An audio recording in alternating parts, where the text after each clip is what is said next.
Hey guys, Easy here. With Legacy of Freesia, I mentioned I was starting as Surfcaster Spark, and I was pretty excited to start using a fishing rod as an actual weapon. I thought initially this build could be bait, but you guys can take that to kind of your own discretion. It's been a week now, and this build has been able to do all its Void Stones, Katarina, all Conquerors, and even Cyrus. Hell, it's even pretty decent at Sanctum.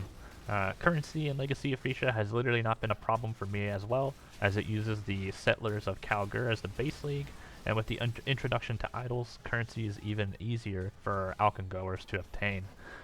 So with this build's budget, it's pretty quick to kind of gear up, even though you do have some high items in the list, kind of like your Timeless Jewel, Unnatural Instinct, your clusters. Oops. Sorry, my voice got all messed up there. Your clusters, as well as, a few bits and bobs there.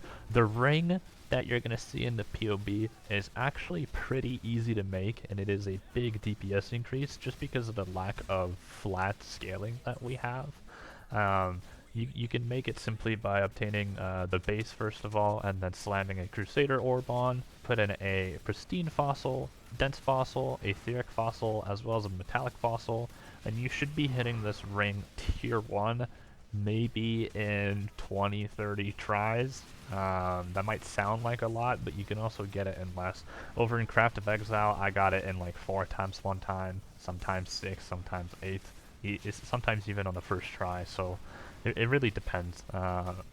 So anyways, aside from the rest of the gear, the important piece being the fishing rod, there is a somewhat easy way to obtain this. Either you buy it with currency, or if you wanted to get it yourself, you can farm the Grain Gate section, where you kind of reset the zone by control clicking and clicking new instance, and going to kill the Gemling Legion guys. And you do this over and over again while wearing Fairgrave's Tricorn, and you'll eventually drop a fishing rod. And that's how I got mine on the first day, and been kind of using it ever since. So this build's damage is through the roof, sitting currently at about 50 million estimate at max chill and chalk, and it can even be taken further beyond with the right gear. I think I had a PoB set up for about 140 million with a decent amount of energy shield, and then a low to 0 to nothing energy shield variant,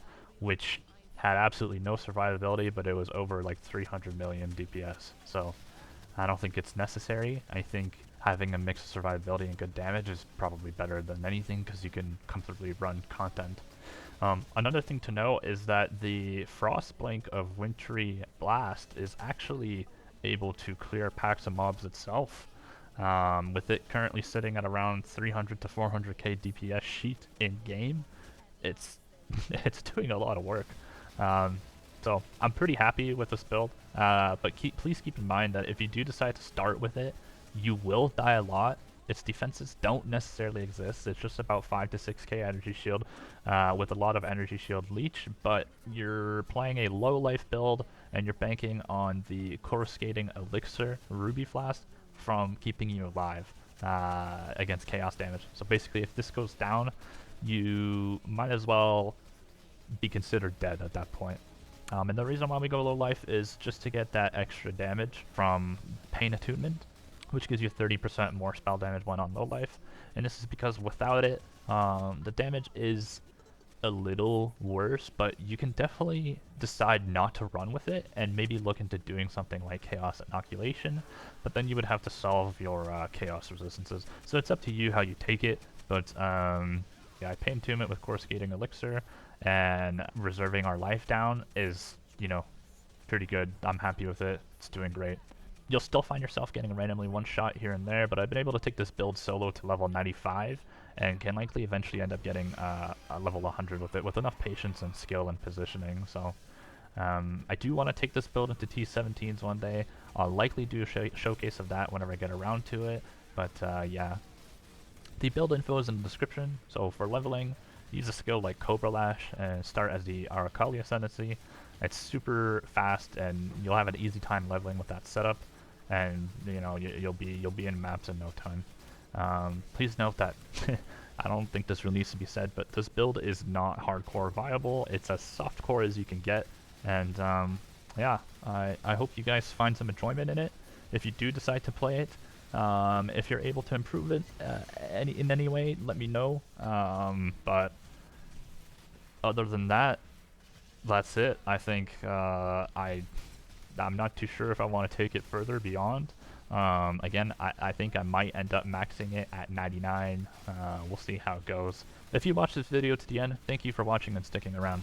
I hope that if you do decide to use this build, that you have as much fun as I am zooming around the map and absolutely demolishing everything.